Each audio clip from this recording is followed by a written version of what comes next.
Alright, we're back on map number 2 between Lin and ToD in these Extreme Masters Season 2 Grand Finals.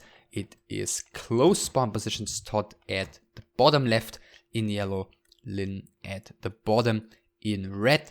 The fountain is a mana fountain, which at this stage of course is pretty difficult to judge. I mean, generally speaking, most people say that a heal fountain always favors the orc, so I guess this at least isn't gonna make ToD unhappy. Lin, of course, starts with Altar, Burrow, and Barracks. ToD this time starts with Altar and the regularly timed Barracks. No quick lumber mill in this case. I mean, I'm not really sure how much value he would gain from that on this particular spawn position, as the forest here is incredibly close to the town hall. So yeah, probably even a lumber mill here wouldn't make things speed up by too much. So altars are finishing, and ToD is actually going for a Mountain King first. This, if I am correct, is the first game at all that we're seeing by ToD in the Intel Extreme Masters where he's not going for an AM. So yeah, we'll see what he's got up his sleeve with that one. Lin, on the other hand, okay, is building the proxy shop here. So with that, this is like this proxy shop timing before the second burrow means that he can creep one little camp nearby, which in this case is probably gonna be this one, and then go to the shop, get some items, and head out on the map. So the scout of Lin has now found his opponent. ToD is just now scouting. And the second burrow is coming before the tech this time as well. So multiple grunts, items and everything. And regularly timed tech, of course, more important is when ToD is going to tech.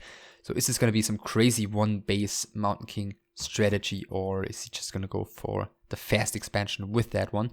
Well, he begins with some rather, conservative creeping, taking the tiny green camp here. Lin, on the other hand, taking the expected Goblin Merchant, gets one circlet from the creeps, buys one from the shop while selling his town portal. And yeah, now, not quite, but now ToD knows everything that he needs to. Isn't gonna be particularly surprised. The shop is only used to buy one stack of heal stuff, so I guess there's some difference here already. I mean, I imagine if there was a heal fountain in the middle, then Lin would not have gone for this proxy shop here, just for a little bit of healing capability. So yeah, some windwalks used by Lin. He's only got one left. There's only one bolt left on the Mountain King as well, though, who did just use a Dust of Appearance. Bolt on the Blade Master again, who isn't in any danger here. He can use Windwalk. Okay, second charge of Dust use, but there is no mana on the Mountain King, so Blade Master can safely retreat. He's using the heal staff here. He's using the mana fountain, which might be the reason why he didn't grab a clarity potion here early on at his shop. So Lin, of course, making some use of the map. Grunt needs to make sure not to get killed here. Still no mana on the Mountain King. Lin just clicked on that one to confirm that, so the Grunt can basically roam around freely here, and the experience and the item are going to Lin here. So I think this is where ToD's decision to earlier use the second charge of Dust here comes into play, because he didn't have a Dust right now. By the way, he bought the boots in the meantime. Yeah, didn't have a Dust right now, and that was the reason why Lin could just so easily steal that creep and the item. So ToD is not teching. He's gonna go for the expansion. Tech here is about, I don't know, a third-ish done, and a nice surround here by by ToD against the Grunt of Lin. But I mean, I'm really questioning how this is supposed to be working out timing-wise for ToD. We're about 4.5 minutes into this game. Okay, looks like he's marching towards the top left spawn position, pulling Militia right now. But I mean, this is such a late creep of the expansion. And yeah, we've seen the first heroes trade some blows earlier on. And Lin with the heal staffs, of course, has very, very easy means of healing, while ToD's Mountain King basically doesn't have any, and this is really backfiring at him right now. Dust used once again, bolt onto the Blade Master, but he can pretty much ignore that Scroll of Regeneration bought, and fortunately ToD has bought the Boots of Speed earlier, so he can pretty easily escape right now. But the creeping of the expansion is going to be such a difficult task. He's doing it nevertheless. Militia time is about to run out already though. Okay, he researched defense already, so once this Rock Golem is down, the damage output will be close to 0. It looks like the Scroll of Regeneration got cancelled there by the Blade Master. The grunts are coming in as well. Let's hope for a big heal potion here for ToD, at least from his point of view, but it is a Wand of Mana Stealing, and that should mean that the Mountain King doesn't have any means of healing. He decides not to blow the town portal here. Loses the MK, but this game is looking pretty much over already. Lin is in a very, very dominant fashion, picking apart ToD here, who is going for this very unconventional strategy from, at least by ToD's standards. And he's gonna lose another peasant here. He's gonna lose at least one more of these 2 footmen.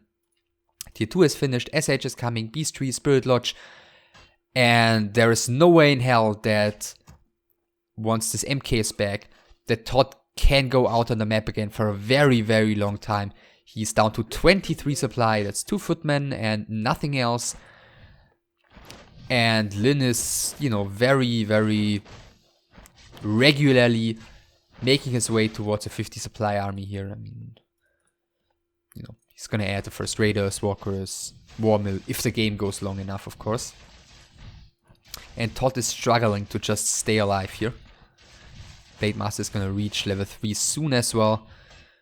He's trying to go for this around there. That would be a very unnecessary loss on the side of Lin, who's bringing his SH right now, who's probably gonna grab some items, or is he? No, he's actually not. Okay, MK is back. 1 grunt has fallen. Bash actually kills the 2nd grunt. Okay, the 1st grunt has apparently fallen after a bolt, as the MK is already out of mana here.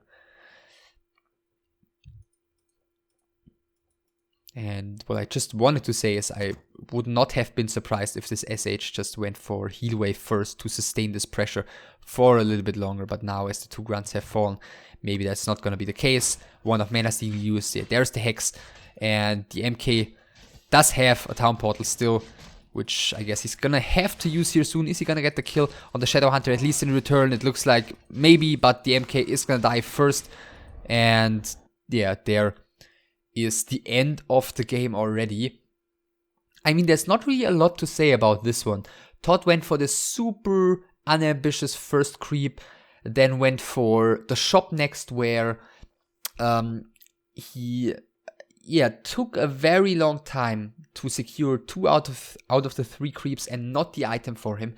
And I guess what's pretty important if you go back and watch that situation is that Lin, with the 1 stack of heal stuffs in his inventory, always went for these small little trades between the MK and the Blade Master, knowing that he would be able to eventually just use those heal stuffs and heal up, while ToD basically had no means of healing. Regeneration scrolls are extremely inefficient for him. He had to just build that shop out on the map just to get some healing on his MK. But at the end of the day, it still wasn't enough. Lin was able to take down the MK and then, of course, completely destroy ToD while he was trying to creep the camp when his militia duration was already over. And I think that just those 2 factors, Lin wasting a lot of ToD's time with this initial creep camp and being able to trade so many hit points from his Blade Master and from the humans Mountain King, made things extremely difficult once ToD eventually decided to go for the creep camp. And I guess with the way this map has gone, we are very, very likely to see an IEM first on map number 3 of this best of 3, which is going to be Lost Temple.